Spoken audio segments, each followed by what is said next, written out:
Together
Saatnya ini Tuhan, Engkau mengurapi kami semua.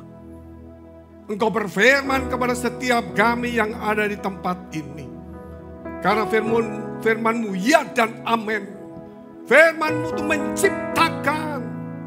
Firman itu mengubah semuanya. Menyelamatkan, menguatkan, menghibur. Dan menuntun setiap kehidupan kami. Tanpa firman tidak ada satu pun yang jadi. Dan apa yang kau katakan dengan firman-Mu. Bahwa dunia akan berubah. Dunia akan berakhir. Tetapi kerajaan-Mu tidak akan pernah berakhir. Bahkan setiap orang Tuhan akan kau angkat dari muka bumi ini. Sebelum bumi ini akan dihakimi. Dan kemudian akan dilenyapkan. Dan firman-Mu akan menjadikan langit dan bumi yang baru. Supaya setiap kami Tuhan mengisi hati kami. Dengan firman Allah yang hidup dan berkuasa. Supaya kami tetap teguh dan semangat. Supaya kami tidak mengikuti kata hati kami dan dunia. Kami berdoa untuk mereka yang dalam pergumulan. Mereka ada masalah, sakit, penyakit, persoalan. Pekerjaan, karir, studi mereka. Rumah tangga, keuangan mereka. Saat ini yang gonjang ganjing. Yang orang menjadi bingung semuanya. Semua pada panik. Tidak tahu arah kemana. Tapi setiap orang bergantung dan mencari Engkau. Yang mengikuti jalan-Mu. Dan yang takut akan Tuhan. Tidak akan kekurangan. Dan Kau akan menunjukkan jalan-jalannya.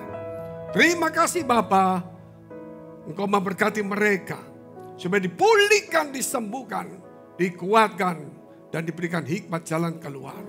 Kami memberkati semua yang di tempat ini. Dan setiap ibadah. Itu mengandung janji. Dan kuasa Tuhan bekerja. Terima kasih Bapa. Di dalam nama Tuhan Yesus. Kami sudah mengucap syukur dan berdoa. Haleluya.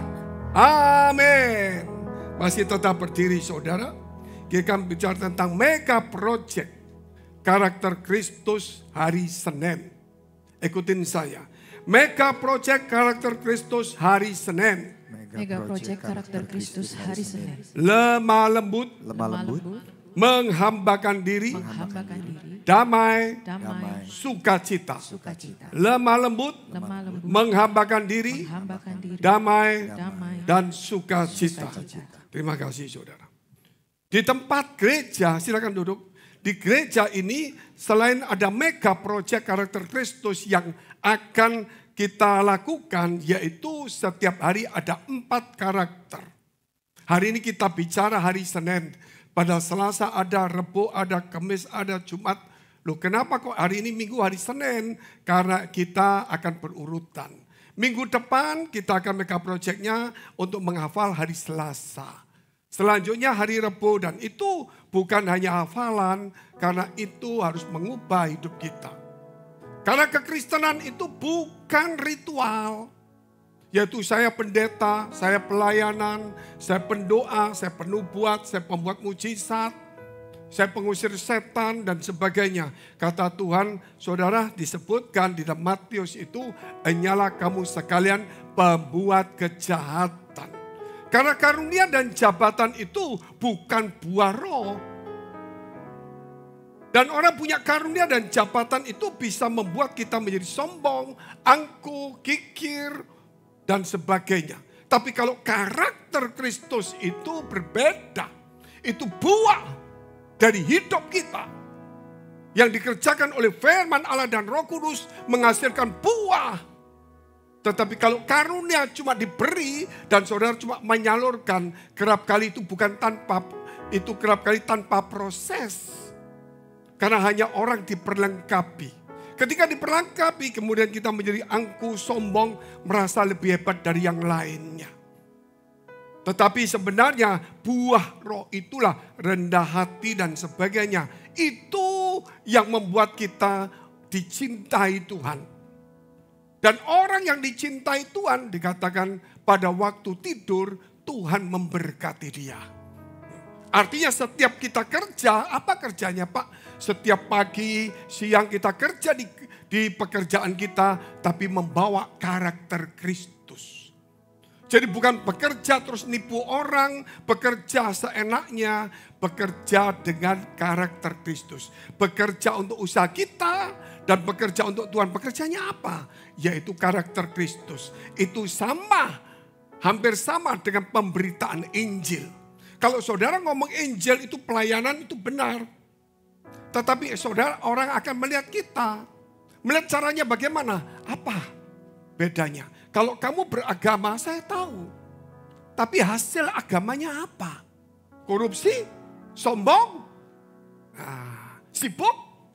Nah itu dipertanyakan. Makanya Tuhan ingin supaya kita sangkal diri. Maka kita bisa memberitakan Injil melalui perbuatan kita. Dan kemudian melalui kata-kata kita. Saudara, dunia ini sudah berubah di dalam zaman baru. Perhatikan baik-baik. Ini bukan mengajar ekonomi, tapi saya dikit-dikit tahu. Sehingga saya memberitahu, saya campur dengan apa yang Tuhan beri pada saya. Bahwa dunia ini sedang menuju kepada zaman baru. Itu Matius 24 ayat 8 dan seterusnya. Terjadi perang antar bangsa-bangsa, kerajaan-kerajaan, dan sebagainya. Itu permulaan menjelang zaman baru. Apa itu zaman baru? Saudara, kalau kita melihat sejak tahun 2018, perang dagang dimulai antara Amerika dengan negara Tiongkok. Terus kita menjadi bingung-bingung. Sebentar naik, sebentar turun, sebentar problem, sebentar ekspor, sebentar impor, sebentar naik harga, sebentar turun. Peraturan berganti-ganti. Seluruh dunia kena. Kemudian tahun 2019, saudara kita masuk ke COVID. Hancur semuanya. Seluruh dunia. Seluruh dunia. Setelah COVID, perang yang namanya Rusia dengan Ukraina. Tapi itu perang kecil. Bukan soal kecilnya. Di belakang ini seluruh negara Eropa 30 lebih plus Kanada, Australia, Amerika itu membantunya. Jadi sebenarnya itu perang proksi. Jadi walaupun tidak kirim pasukan banyak, tapi ada pasukan-pasukan bayaran dan semua senjata strategi satelitnya dipakai semuanya. Nah kemudian terjadilah saudara kita melihat bagaimana mulai perang mata uang. Jadi uangnya Rusia 300 miliar yang kita ekspor import. Kok bisa ditahan? Tidak boleh keluar. Saudara kalau punya rekening di BCA. Saudara pindahkan ke rekening lain itu misalnya melalui BI. Cuma catatan aja di BCA. Ketika suatu hari BI membekukan uang saudara di BCA. Saudara tidak bisa ngambil. Walaupun itu uang ada.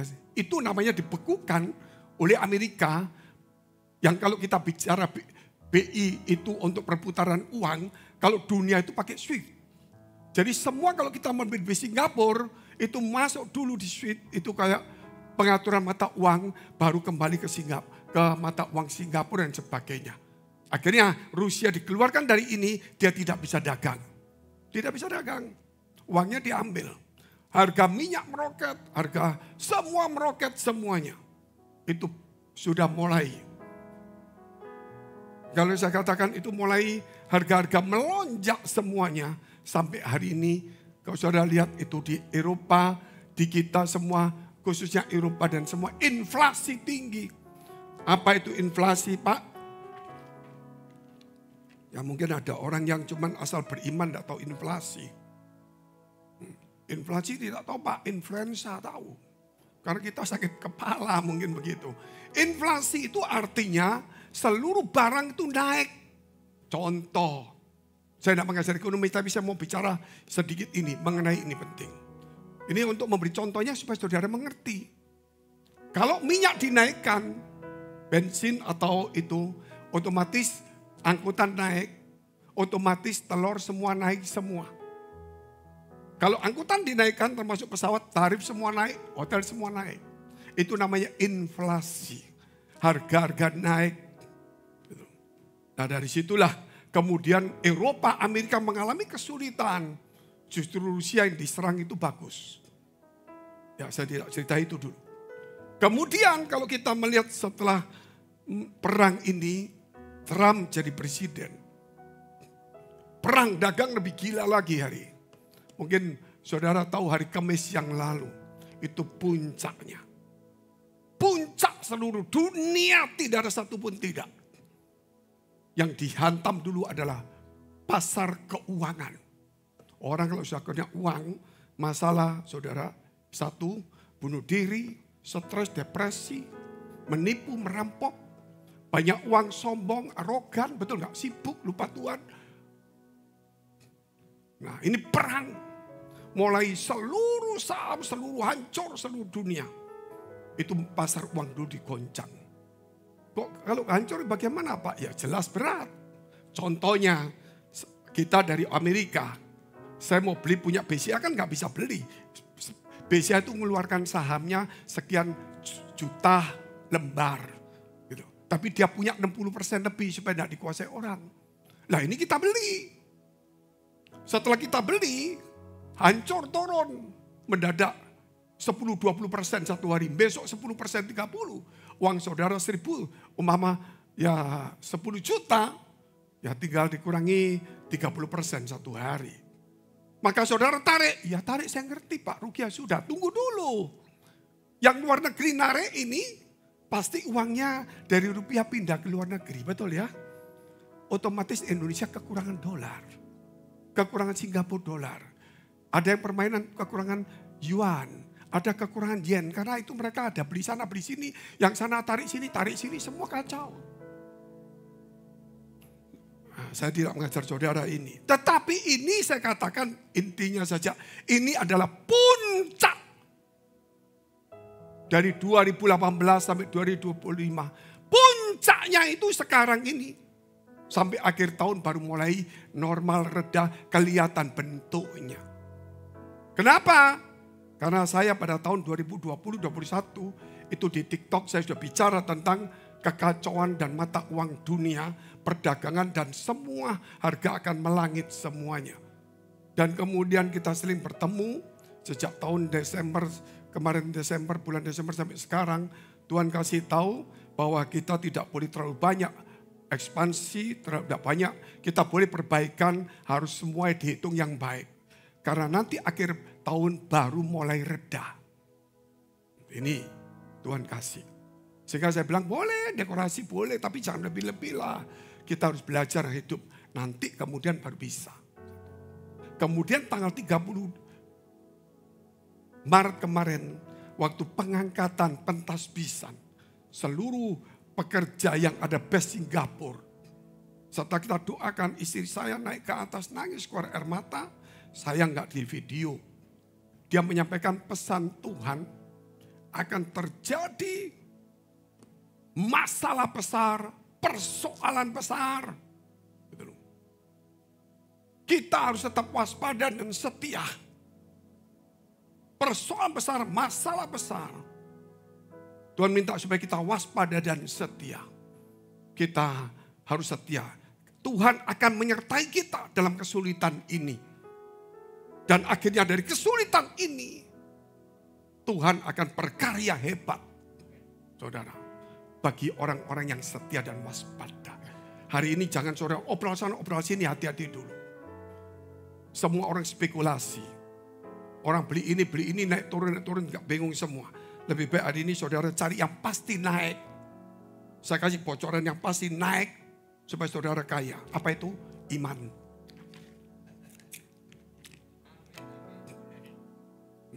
Itu pasti naik.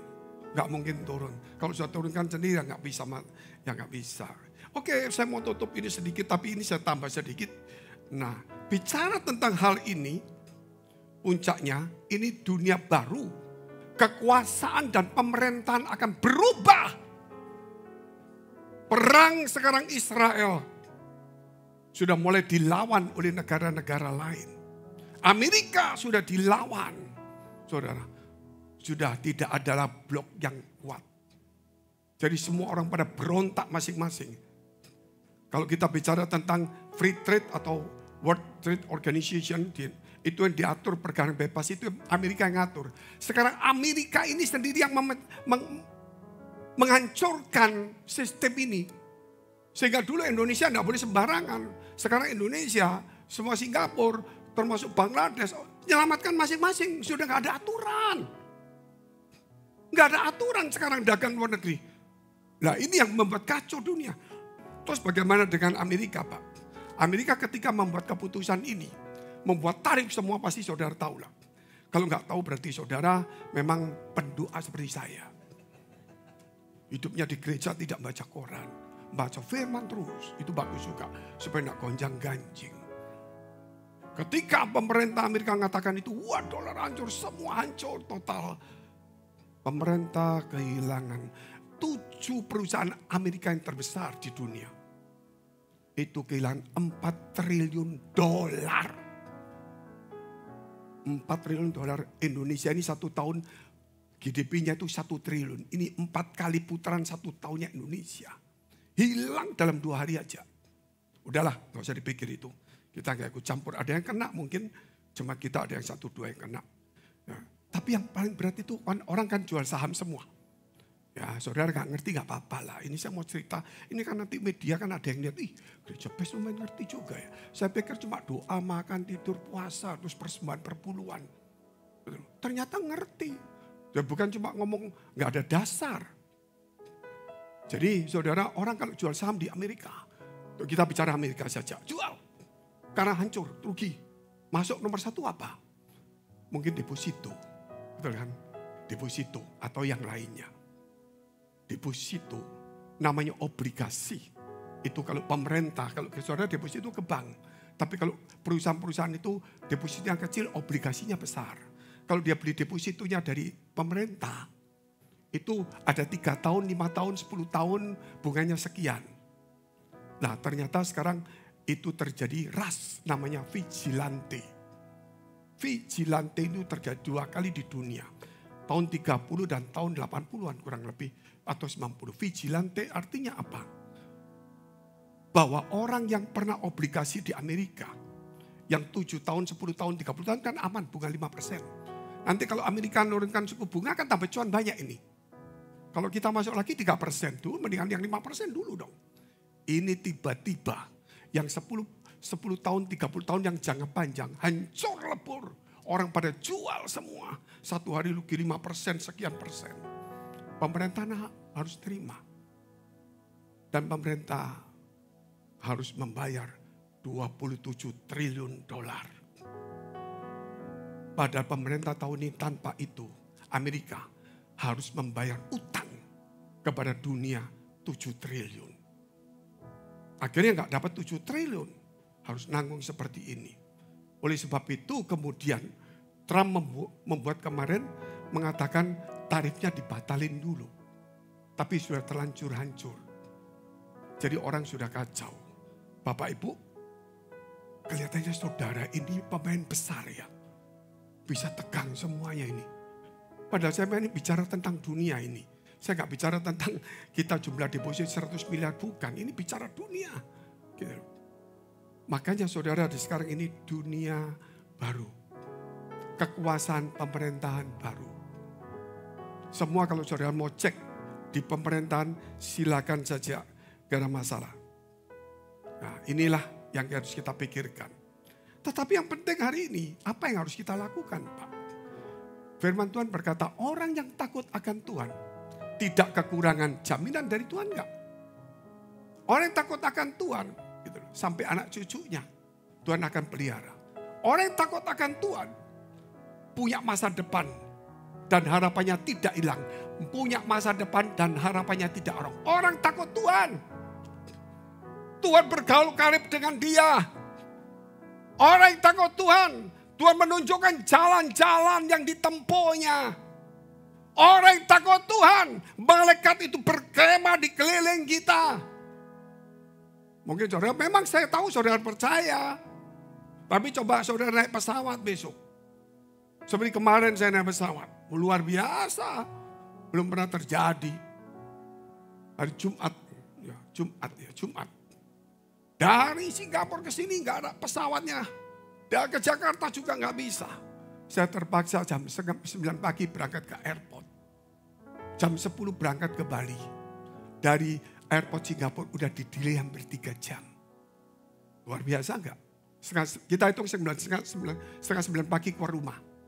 Dari Bali turun jam setengah 3. Pesawat jam 7. Berapa menunggunya? 4 jam. Mundur jam setengah 10. Jam 10. Jadi saya kemarin Jumat itu 14 jam. Jadi dengan perjalanan menuju Eropa. Cuma transit mampirnya cuma di airport saja putar-putar. Ya di airport, di Eropa ketemu orang bule. Amerika, Spanyol, Eropa juga lah. Jadi saudara ini kalau saya mau cerita pada saudara hari ini. Begitu saudara naik pesawat, kenapa? Kena badai. Saudara tahu situasi sulit. Begitu saudara naik pesawat, saudara berdoa enggak? Ritual Pak, mesti berdoa Pak, pasti itu ritual. Tuhan tolong, Tuhan jauhkan dari badai. Goncangan apalagi, saudara. Terus diumumkan pilotnya ini adalah pilot cadangan. Yang senior sakit, aduh Tuhan tolong. Tuhan jadi pilot, betul enggak saudara? Pasti saudara gemeter. Muncul satu pendeta besar, ikut duduk. Begitu ada tolong, Tuhan tolong. Ada pendeta kok saya doa, aman. Bahaya pada pendeta manusia. Engkau seharusnya hari ini percaya adanya Tuhan bukan pendeta. Pendeta juga butuh Tuhan. Jangan sampai kita dimanipulasi oleh pendeta. Pendeta juga butuh perjuangan. Jangan melihat pendetanya, belajar firman Allah. Kita lihat poin pertama. Kita temanya bahagia berkat takut akan Tuhan. Bahagia berkat takut akan Tuhan. Bahagia dan berkat takut akan Tuhan. Jadi di tengah gonjang ganjing ini, saya ingin memberi kepada saudara ketenangan, kebahagiaan. Dan berkat rohani, dan kemudian saudara akan menikmati kasih kekuasaan Tuhan. Cuma harus tetap waspada dan setia dalam kesulitan ini. Ya, kita lihat dulu firman Tuhan. Mazmur 128 ayat 1 sampai dengan 3 dahulu.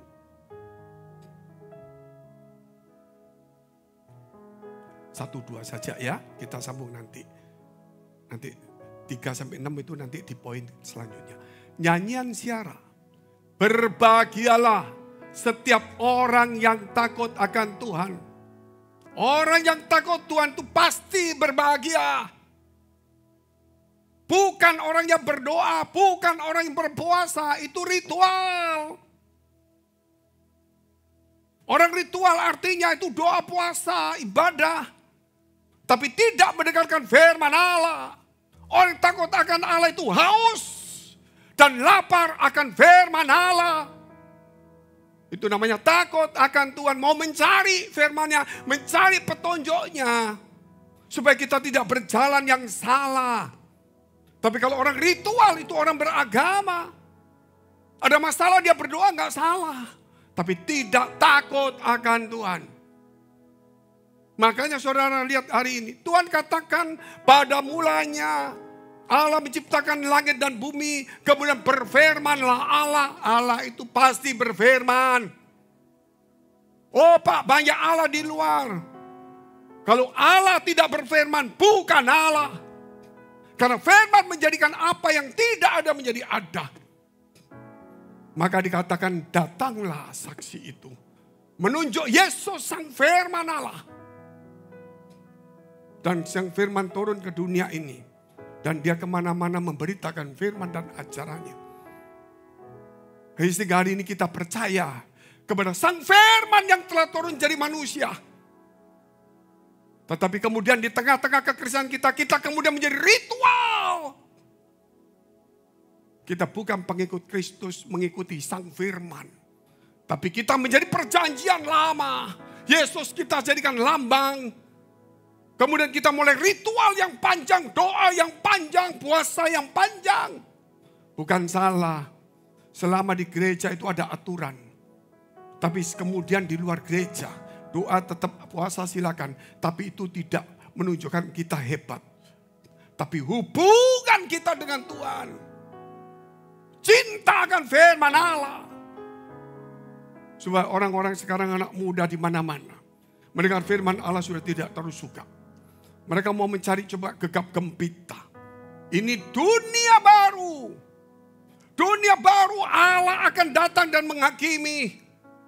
Sehingga 10 gadis ini akan menjadi satu bodoh, satu bijaksana. Itu di gereja. Orang yang takut akan Allah itu berbeda. Maka kita lihat saudara, apa yang takut akan Tuhan. Yakobus pasal 2 ayat 19 sampai dengan ayat yang ke-24. Dikatakan orang yang takut Tuhan itu menjadi karib, sahabat karib Tuhan. Atau kita selesaikan dulu yang ayat 2 dulu Bapak. Ayat 1 belum selesai tadi. Berbahagialah setiap orang takut akan Tuhan yang hidup menurut jalan yang ditunjukkan. Jalan yang mana Pak? Oh saya doa. Engkau memberi jalan tunjuk kepada Tuhan. Loh saya berdoa kok gimana salah. Kamu berdoa kan begini, Tuhan tolong aku. Saya mau ke kantor sama toko. Supaya toko saya ramai kirim orang. Kita yang memberi petunjuk kepada Tuhan. Seharusnya Tuhan memberi petunjuk kepada kita. Itu kesalahan ritual yang paling besar. Tetapi kalau saudara takut Tuhan. Saudara tetap ritual memberi petunjuk karena saudara takut. Tapi Allah memberi petunjuk yang lebih jelas. Itu yang lebih mudah. Mudah sekali. Kita lihat ayat 2. Apabila engkau memakan hasil jeripaya tanganmu. Jadi kalau kerja. Berbahagialah engkau. Dan baiklah keadaanmu. Kalau takut Tuhan. Kerja keras. Tuhan memberkati pada waktu tidur. Oh kalau gitu tidak kerja. Tidur terus. Mana bisa Tuhan memberkati. Kalau tidur terus ya mati. Tuhan mau memberkati berarti kita ada usaha. Kemudian setelah usaha kita berhenti. Sesuai kemampuan kita. Maka Allah turun tangan yang di luar kemampuan kita. Jangan paksakan Tuhan menurut cara kita. Sehingga kalau kita katakan. Tuhan itu bergaul karib dengan orang yang takut akan Allah. Orang yang takut akan Allah diberitahu petunjuknya. Kita lihat dulu Yakobus 2 ayat 19 sampai dengan 24. Siapakah menjadi sahabat Allah? Sebenarnya ada banyak hal kita akan bicara sebentar ini. Supaya saudara di zaman dunia baru apa yang harus kita lakukan. Gereja sudah banyak bicara. Ritual takut akan Tuhan, kekudusan. Sebelum kejadian kemarin Kamis. Ternyata sekarang sudah masuk di dalam menjelang zaman baru sudah mulai masuk. Pemerintahan akan berganti, kekuasaan akan berganti. Jadi Amerika sudah kehilangan power, Eropa sudah kehilangan powernya. Israel masih mengandalkan, Israel sekarang perang di Gaza. Dia masih ditolong Amerika, Eropa sudah sebagian dulu nolong, sekarang sebagian tidak mau menolong. Sebenarnya Amerika mulai kesulitan. Israel mau berperang, tidak ada yang menolong. Kalau nggak ada yang menolong, maka dia akan menjerit. Menjeritnya kepada siapa? Allah. Dia sebut Allah bukan Yesus, Yahweh. Yahweh, Yahweh, tolong. Yang muncul Tuhan Yesus. Oh, Yesus itu Yahweh. Jadi mereka mulai percaya Yesus. Tapi kita sudah diangkat. Tapi aneh sekarang. Di gereja-gereja. Orang jarang sekarang senang dengan nama Yesus. Senang dengan nama Yahweh. Artinya kita ikut-ikutan Israel. Hati-hati ada pelajarannya. Tapi saya tidak mau mempersulit saudara. Ya, nama Yahweh itu dulu. Tapi kemudian Yahweh menampakkan diri namanya Yesus. Tapi orang Israel tidak menerima Yesus. Maka dia dapat nama Yahweh. Pelajaran ini kemudian namanya Mesias. Bahwa belum datang, Yesus belum datang. Makanya mereka nyebut Yahweh. Terus gereja-gereja mulai sebut Yahweh, Yahweh. menolak Yesus. Makanya ada pelajaran. Yesus bukan Allah. Itu mulai. Itu gereja besar. Sudah mulai muncul. Karena dia pakai Yahweh. Jadi memungkiri Yesus dianggap nomor 2. Itu bahaya. Oke lah. Itu kalau kita lihat. Satu ketika dia berteriak, Yahweh yang muncul Yesus di Bukit Zaitun. Mereka baru kaget. Oh Yesus. Kita sudah diangkat. Baru di waktu terkepung itu Tuhan tolong. Waktu Tuhan tolong.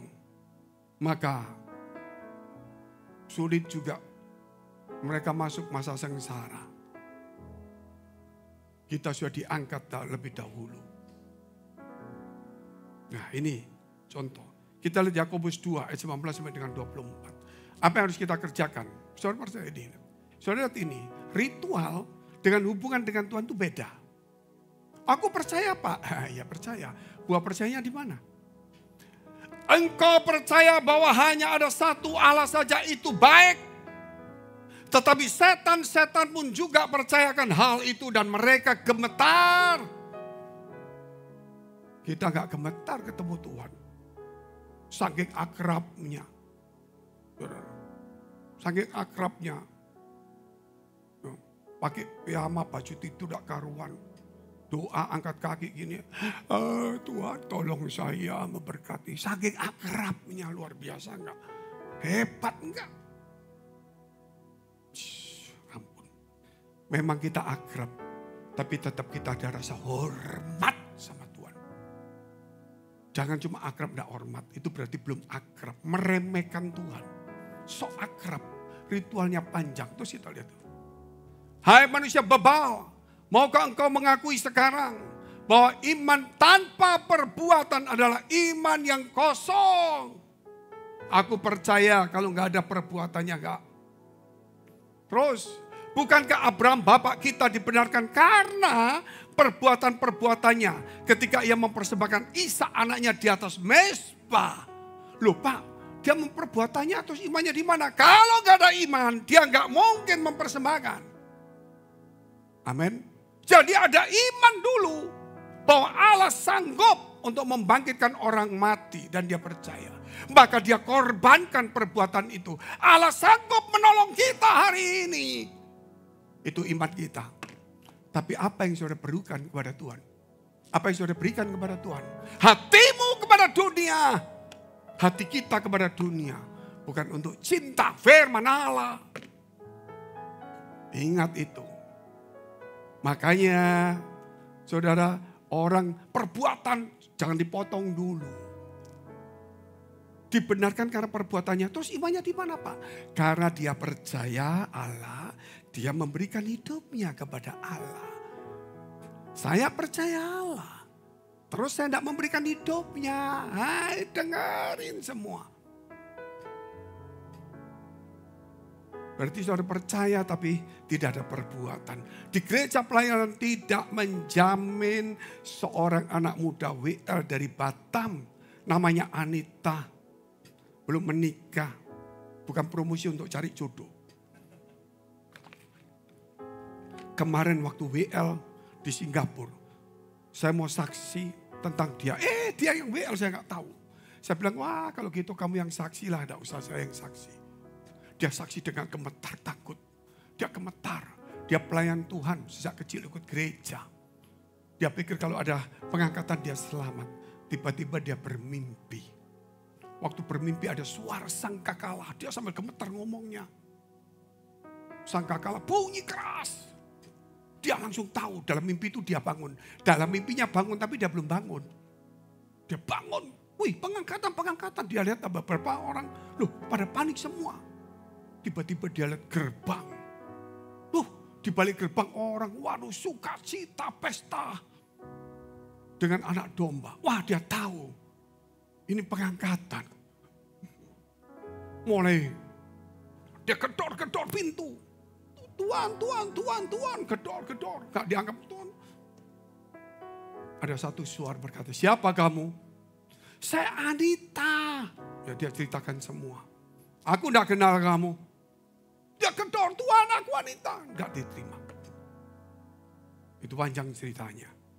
Itu akan muncul di YouTube. Dia saksi sendiri sudah dengar. Dan dia menjadi 5 gadis bodoh. Karena dia punya jabatan pelayanan. Tapi tidak menjamin. Hati-hati. Hubungan dengan Tuhan. Oh Pak, kalau gitu kalau pelayanan tidak jamin lebih baik tidak pelayanan. Lebih tidak terjamin Pak. Saudara mau pinter-pinteran terus muter aja di padang gurun.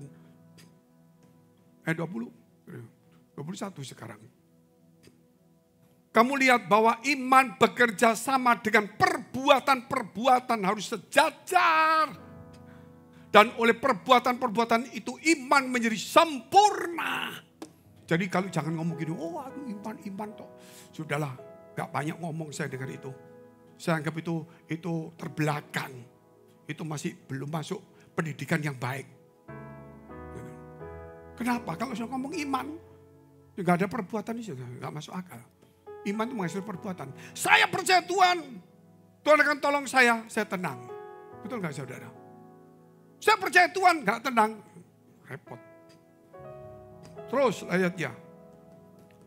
Dengan jalan demikian, genaplah nas, yaitu firman Tuhan, yang mengatakan, lalu percayalah Abraham kepada Allah. Maka Allah memperhitungkan hal itu kepadanya sebagai kebenaran. Karena itu Abraham disebut sahabat Allah. 24. Jadi kamu lihat bahwa manusia dibenarkan karena perbuatannya. Maaf Pak Fengki, pendeta tidak ngomong begitu. Lihat dulu. Dan bukan hanya iman. Iman ada, bukan hanya iman. Harus ada perbuatan. Gereja masih bicara iman terus. Saya mau terangkan sedikit Pak. Ketika kita percaya kepada Tuhan, kita diselamatkan. Setuju ya? Terus ada pendapat sekali selamat tetap selamat. Nah itu iman toh. Perbuatannya mana? Masuk di dalam dosa. Sombong. Gak ke gereja. Pelayanan main-main. Ingat saudara. Maka kalau kita baca kemudian. Setelah kita jadi anak-anak Allah. Apa fase kedua? Karena kamu anak-anak Allah sudah besar, dewasa. Mulai kamu membantu Tuhan. Menjadi hamba Tuhan. Betul kan? Kalau sudah ada anak, kalau sudah besar pasti kerja membantu orang tua. Membantu Tuhan. Bukan berarti Tuhan pun dibantu, melayani. Karena Tuhan di surga. Setelah kita bagaimana jadi hamba? Ada hamba upan, hamba sombong, tidak setia, hamba malas, dan hamba jahat. Ini kriterianya. Kalau kita tidak masuk di sini, kita sebagai hamba, kita lompat kepada sahabat. Jadi ada 3 fase di dalam keselamatan. Pertama, kita diselamatkan karena darah Kristus, kita menjadi anak-anak Allah, status kita. Waktu kita mati, kita sebagai anak Allah kita diselamatkan. Kemudian setelah kita tidak mati, saudara, maka kita wajib melayani, menjadi hamba. Di tengah hamba itu pun sebagus kalau kita menjadi jahat, ya upahan dan sombong, tidak setia, malas, berarti kita gugur. Karena itu next. Yang lalu Tuhan sudah kerjakan. Tapi sekarang. Lupa. Gimana sih? Free will itu harus diingat. Kehendak bebas itu harus diingat. Ketika kita bertobat, saudara dikasih diselamatkan. Ada kehendak bebas. Suatu mau jual iman, jual gereja kita, mau jual apa saja. Itu kehendak bebas itu yang berbahaya. Akhirnya kita mulai mengikat, aku gak kehendak bebas dah, aku ikut melayani. Di dalam pelayanan masih ada kehendak bebas. Nah kalau kehendak bebas menguasai, kita menjadi jahat. Tapi kalau kehendak bebas kita bungkus dengan firman Allah. Kita terus haus dan lapar akan firman Allah. Takut akan Tuhan, menjadi sahabat Allah. Sahabat Allah berarti bagus. Nah kita lihat yang kedua, bahagia berjalan petunjuk Tuhan. Tadi kan ada petunjuk Tuhan. Orang yang takut Tuhan, Tuhan akan memberi petunjuknya. Oke, Yakobus 8 ayat 12. 8:12, maka Yesus berkata pula kepada orang banyak katanya, akulah terang dunia.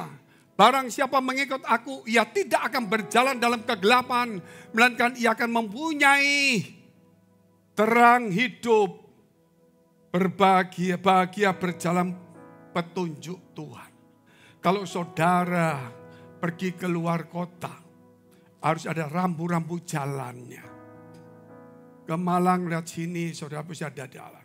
Tol belok, saudara tahu jalurnya, ada rambu. Kalau nggak ada rambu, walaupun kita pernah jalan, kita jadi bingung. Padahal kita sudah sering jalan. Kadang-kadang kita jadi bingung. Itu rambu jalan. Kalau saudara ke airport, saudara mau masuk negara atau mau masuk negara kita atau keluar atau masuk negara lain, ada rambu-rambunya. Toilet pun ada rambunya. Semua ada rambunya. Kalau nggak ada rambu, kita tersesat. Kita tersesat. Kalau tidak ada rambunya, kita menjadi tersesat. Nah, kalau kita juga melihat, saudara, biasa orang jalan pakai Google Map, betul kan? Pakai Waze atau Waze. Oke. Tapi itu nggak sempurna. Kadang-kadang jalannya nggak karuan. Kemarin di orang ke Gresik, wah itu Waze, wah tenang aja, belok kiri, wah naik jalan tol, turun ke bawah jebret. Kenapa? Ya nggak sempurna, jalan tolnya belum disambung. Terus di Sidoarjo, itu pernah kejadian, itu 20 tahun lebih yang lampau. Belum di Jakarta, pakai Waze, bukan salah. Waze itu petunjuk jalan, tapi bukan sempurna.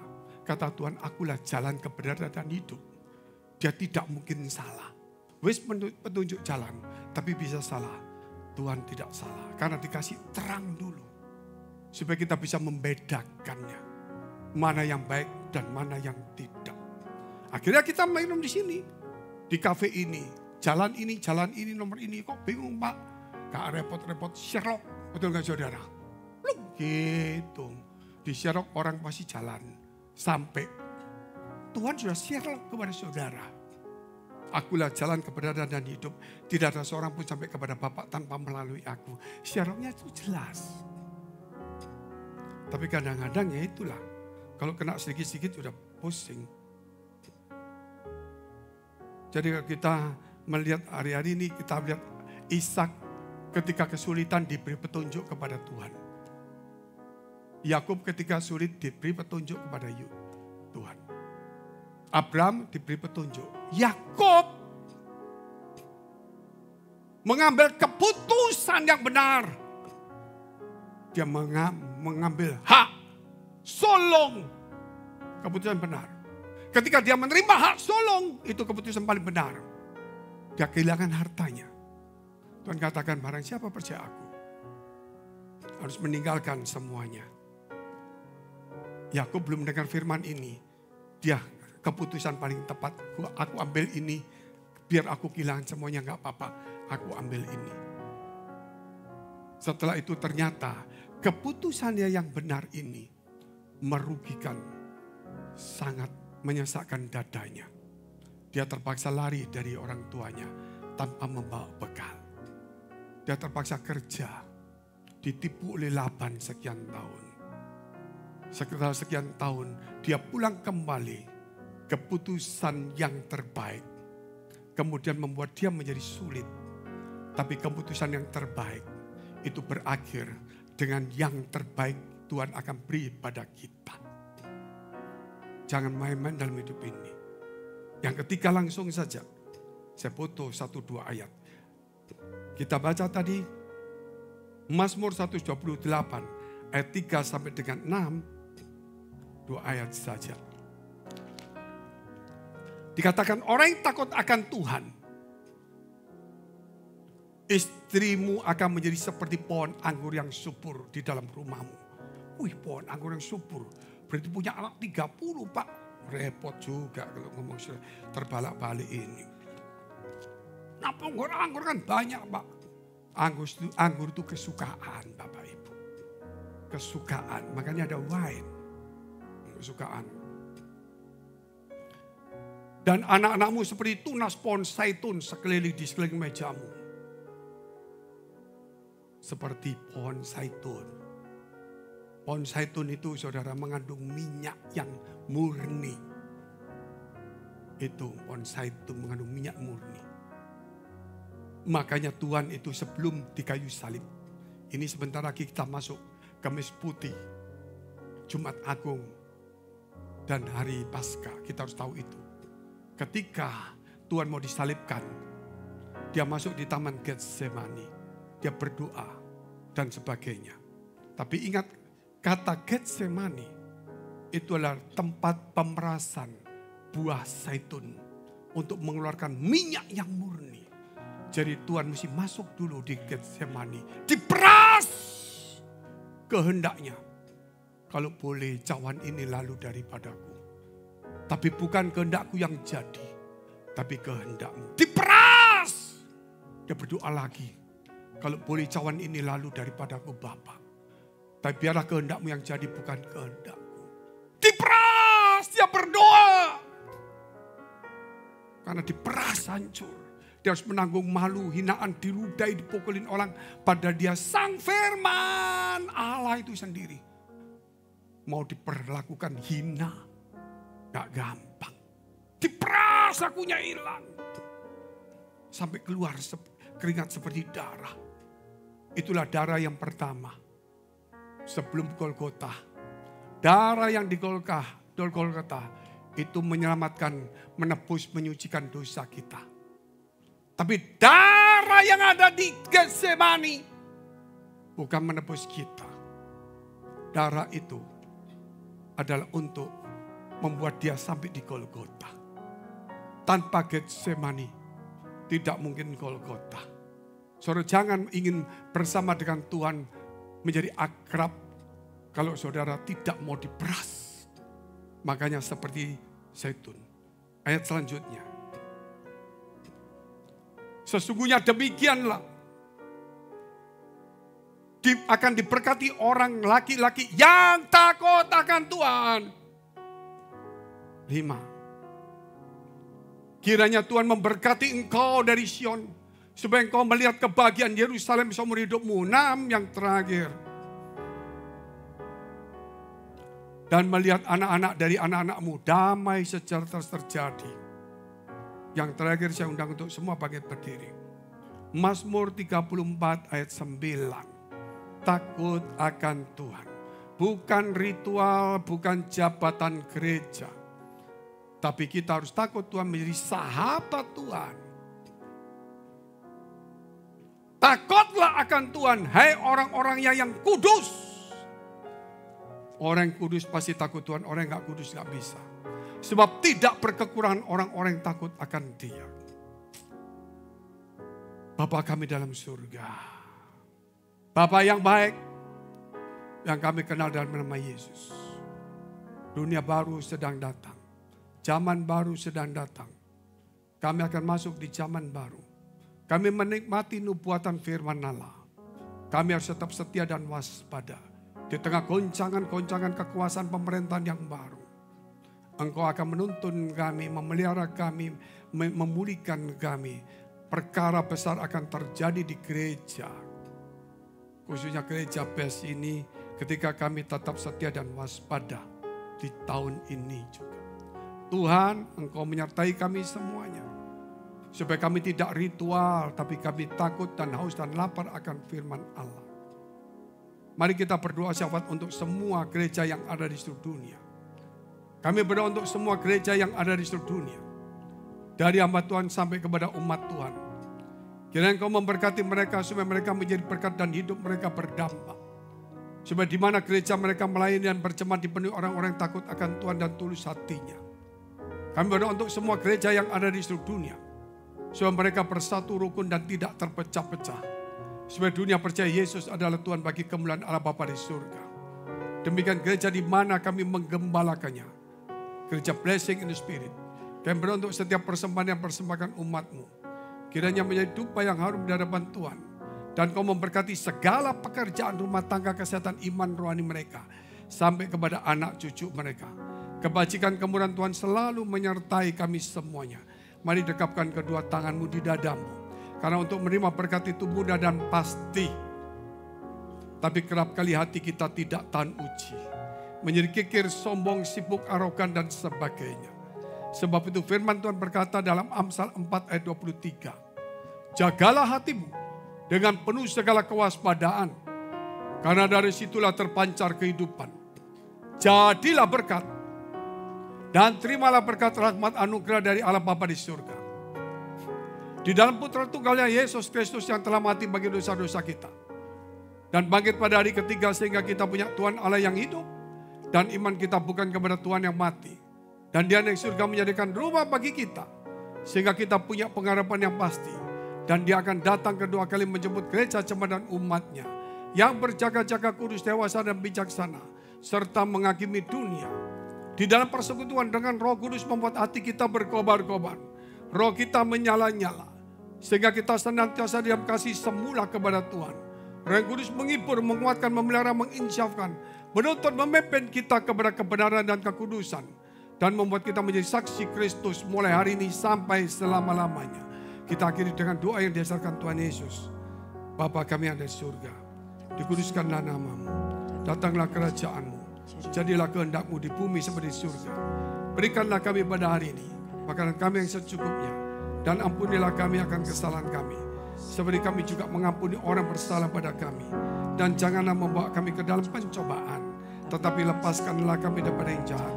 Karena Engkau yang punya kerajaan dan kuasa dan kemuliaan sampai selama-lamanya. Amin. Amin. Silakan duduk.